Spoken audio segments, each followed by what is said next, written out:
channel. So today I have another makeup tutorial, which is Selena Gomez makeup look. Before anything else, I want to say thank you since I gained 120 subscribers in 1 week.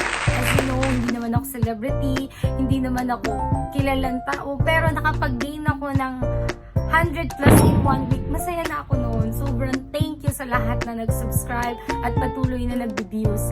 And thank you rin since meron akong last 2 days na din lustre makeup look. Nag-gain din siya ng 100 or 300 views in 1 day.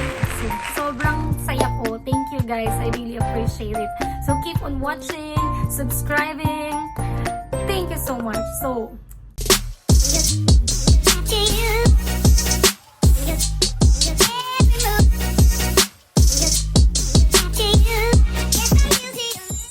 again, we will start with our primer, okay?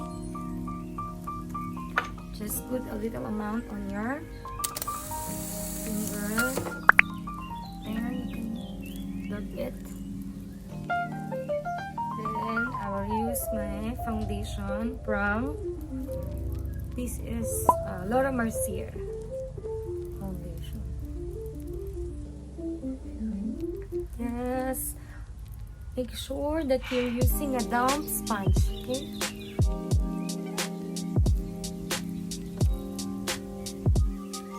Then, I will put the concealer.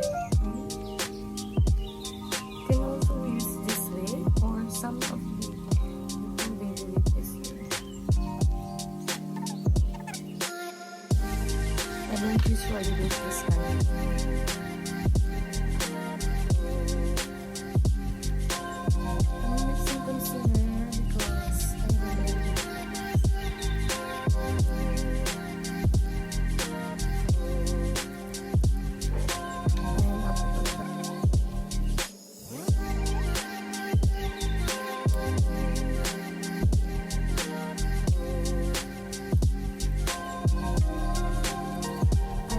Make the contour again.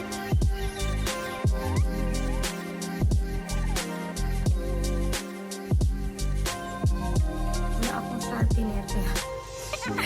Gusto ko lang siya ng parang cutter.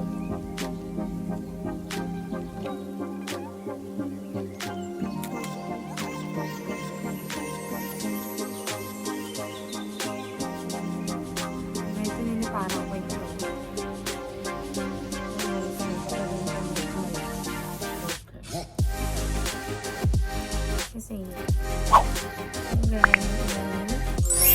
Selena. Matangos siya pero medyo white kasi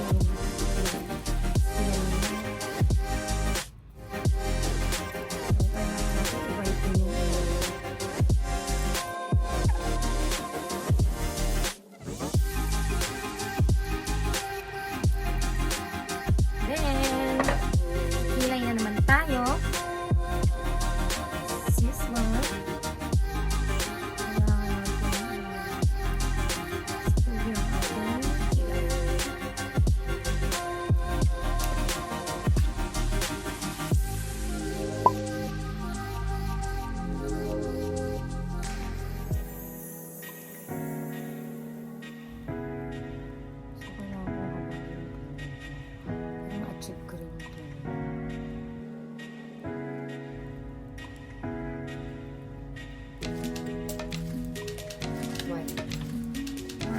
Mahaba ilay na ma-achieve. Other side.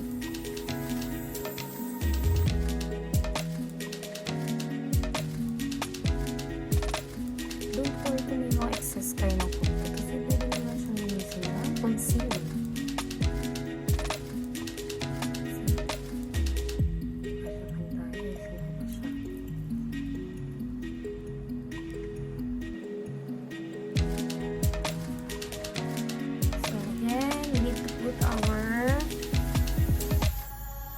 Primer, eye primer. This is really important. Always use a primer. Or if you don't have a primer, concealer is okay. Okay lang yun. Kasi long as meron kang base. Kasi importante yun para kumapit ng matagalan yung eyeshadow at the same time. Mas maganda yung kanyang pigmentation.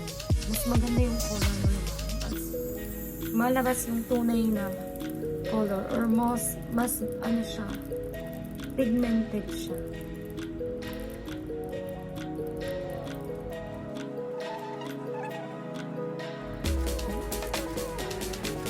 Then, again, ito nga, lagi tayo maglalagay ng powder. Today, I will use this palette, which is the Tartiest Pro. So, ito yung favorite kong powders para sa light color. Always mix up. Parang hindi siya masyadong, para mawala yung excess powder. Ito yung mamuunin.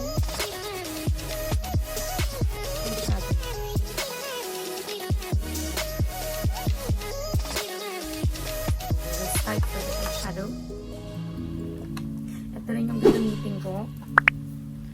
So, of course, gagamit tayo ng ating base or ating transition color.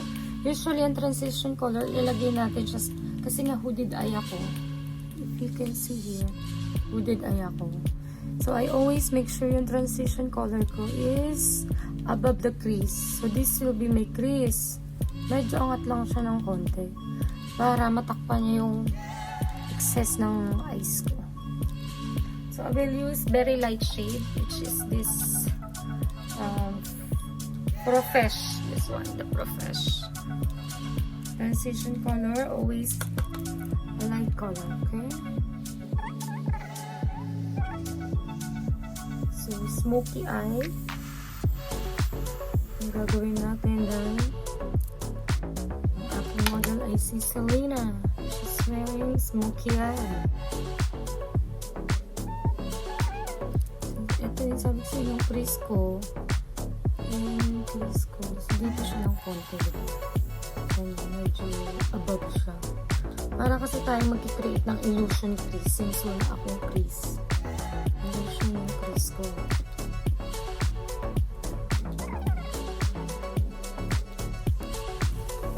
First side naman. Same thing. Nagkaroon na tayo ng transition color. Favorite ko itong brush na to. Alam niyo bang sa minis ako na ito din? Mura lang siya. 750 dinar lang siya. 3 piraso. Why not? Depende naman yun sa gagamitin yung brush. Maganda yung mga branded na brush. Pero sometimes, it depends kung paano nyo siya i-blend. Kahit gaano kaganda yung brand ng brush nyo, kung hindi mo naman siya nabiblend ng maayos. So, it's up to you kung paano mo siya i-blend kahit na anong brush yung gamitin mo. Malambot din naman siya. So, dun sa mga pang daily lang or kung gusto niyo ng affordable, ito, ganda siya. Diba? Then, mag-start na ako mag-create nitong shadow. Hindi mo na ako gagamit ng super black. Gagamitin ko na itong dark brown na to. Again, top. Slowly, here. The crease. Ito na yung crease na pinaglalagyan ko ngayon. But I will use it sideways. Hindi siya paganto para makablend ako ng maayos. So, ito yung brush, diba? Sinideward ko siya. Hindi siya pa-flatten. Para ma-blend ko siya ng maayos. I don't want to use the fluffy brush kasi ayoko sobrang, alam mo yung masyado siyang buhaghag. So, okay na itong brush na ito para mas precise yung galaw niya. So, mas na-emphasize na yung dark. Sa paglagay mo, okay lang na naka-flat siya. Kasi ano yung crease mo. Hanggang dito. But then, pag blend mo, pa-sideways na siya.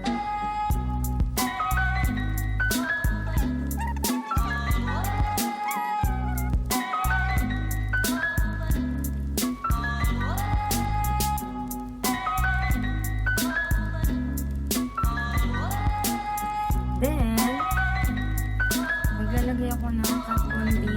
This is a liquid eyeliner, okay? But I will use this kasi parang intensify yung dark shade ng Smokey natin. Sa lid.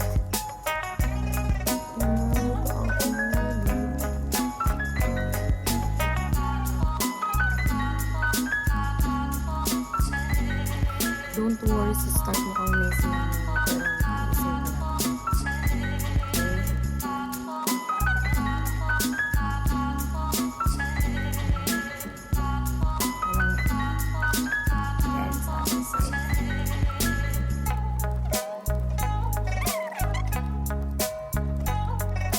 Okay. So, ito na nga. Gagamitin ko na yung dark shades dito. The color shade is punk.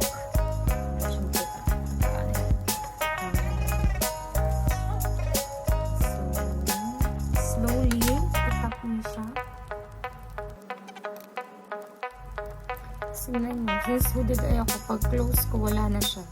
So, kailangan, iangat natin siya na more dun sa, sa crease line ko. Lagpas ng crease line ko. Kasi para kahit gumanyan ako, kita pa rin siya.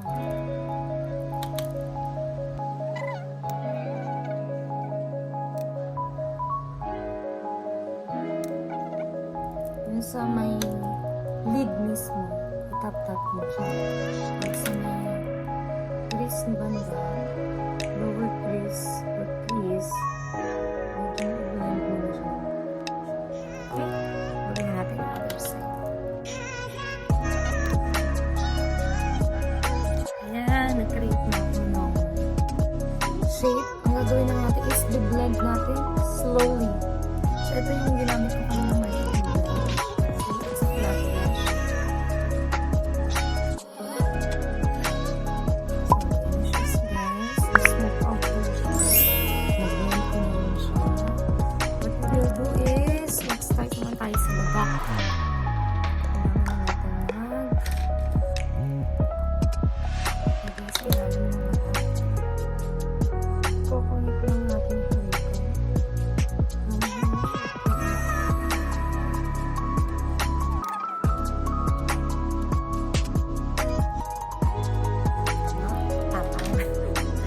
lang.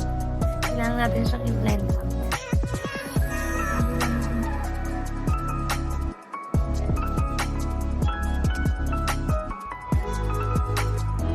Then, mag-highlighter pa rin ako syempre. Ganda to kasi two size. Otherwise, pencil is a team with eyeliner. This is from Tartiest.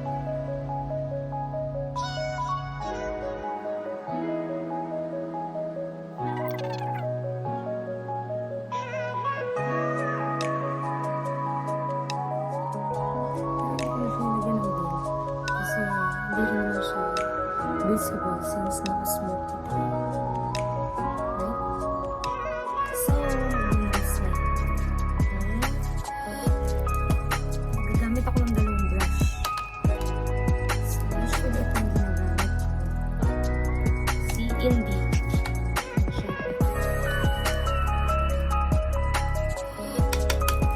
So, medyo iwa-white ko yung ilong ko.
Face Contour for sure.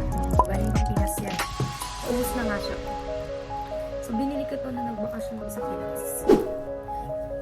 So, si Selena, medyo malapad naman yung kanya, pero medyo may baba siya.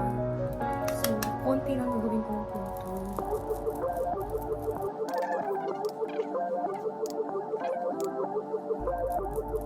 Medyo malapad ang ko kasi sa kanya.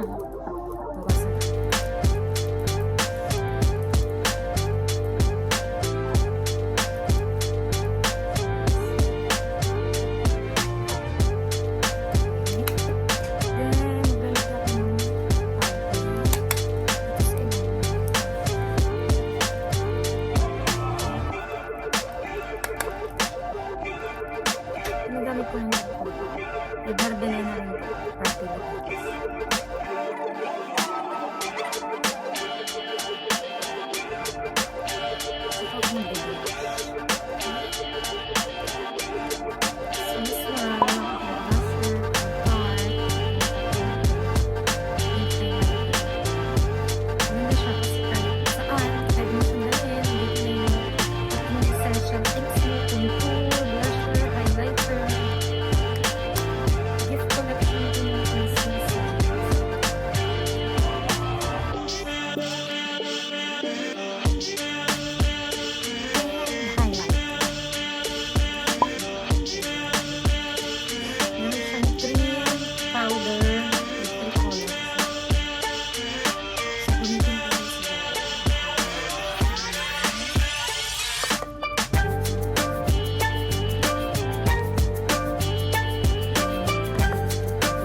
Lipstick.